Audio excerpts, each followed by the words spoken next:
Effective management strategies: how to be a task-oriented leader. Sometimes getting started can be the toughest part of the day, especially on Mondays. What's worse, a bad start can make for a bad day, and even a bad week. Here are 10 ways to ensure that you get moving quickly and effectively on Monday or any other day, starting now. 1. Take time to get organized. How's your workspace? Is it crowded, sloppy, piled high with yesterday's business, surrounded by memorabilia from family outings, and favorite leisure activities?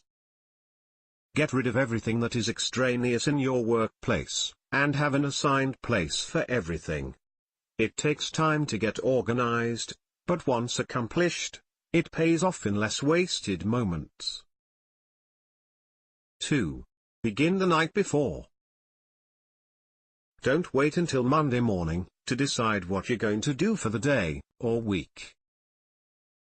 Set aside time on Sunday to A. Decide what you want to do and accomplish for the week, and B. Schedule your next day, Monday. And here's a tip: select a time when you are relaxed, not rushed, and give yourself a chance to muse about what you want to achieve during the week. 3. Prioritize your plan. If your plan is actually a to-do list, you probably have far more items on it than you can hope to accomplish in any reasonable time. That's where prioritizing comes in. I don't have any problems with to-do lists, as long as they're prioritized. A simple system is: A equals very important, B equals important, C equals not very important. 4.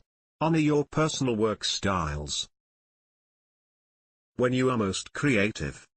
When is the best time to do routine chores, exercise, study, nap, communicate?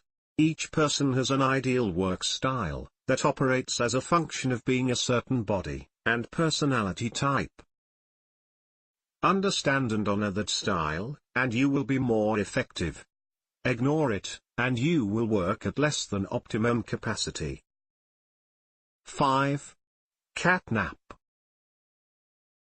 The fact is, nearly everyone encounters a low point in energy, usually about 1 p.m., every day, depending of course, on what time they've gotten up, and how much sleep they've had the night before. You can train yourself to sleep for 5, 10, or 15 minutes. With practice, you'll wake up within a few seconds of the time you've chosen, and you'll be more refreshed by this kind of meditative sleep, which is much more beneficial than normal sleep. 6. Schedule time by blocks rather than tasks. Have you ever allotted an hour to complete a task, and then found that it took 2 hours, thereby screwing up the rest of your day and schedule? It's a common occurrence, and, when it happens, the result is greatly increased stress. One way to alleviate the stress of these objective-oriented tasks is to simply allot a given amount of time to them, say an hour, and then move on to the next task. This practice ensures that you will make measurable progress on each task, without getting bogged down. 7. Make the first touch the deciding one. You've heard the standard advice: handle everything only once. Unfortunately, that's not always possible, or prudent, and here's where the organization achieved through step 1 above comes in. Your first task, with respect to new materials coming into you, letters, assignments, calls, etc., is to decide what to do about them. In each case, your organization should support your decision. For example, in opening your mail and email, there will be some letters that you will want to answer immediately, probably very few others you will want to answer within a specified period of time, others you will want to put on hold. The important thing here is to have identified the possible categories beforehand, and then be ruthless about adhering to them. In the case of correspondence, you may want to have a separate file for each category, and a procedure for periodically reviewing each file, to ensure that you act on it. This same principle works with tasks you are assigned, or jobs that pop up. Your first action is to determine the category in which they fall: do, delegate, defer, or drop. 8. Follow the WIFO principle, selectively. WIFO stands for, worst in, first out.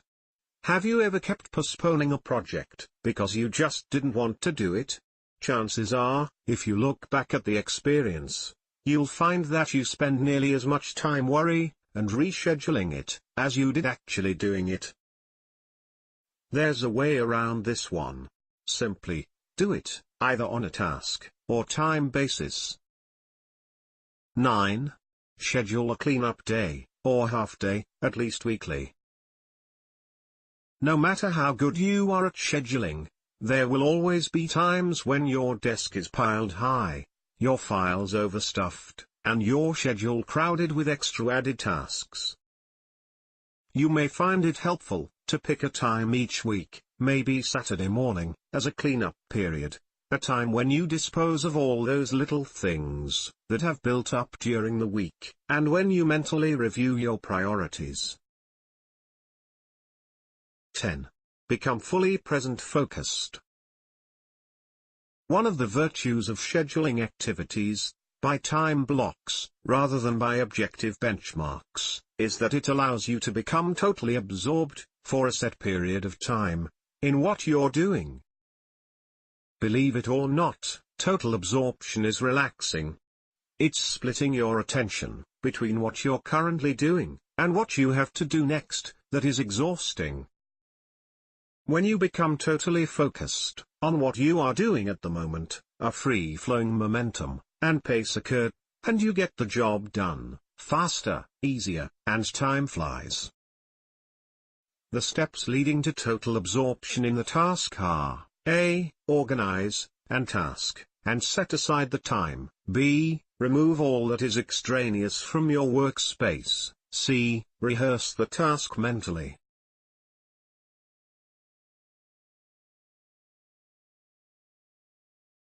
Thank you for watching.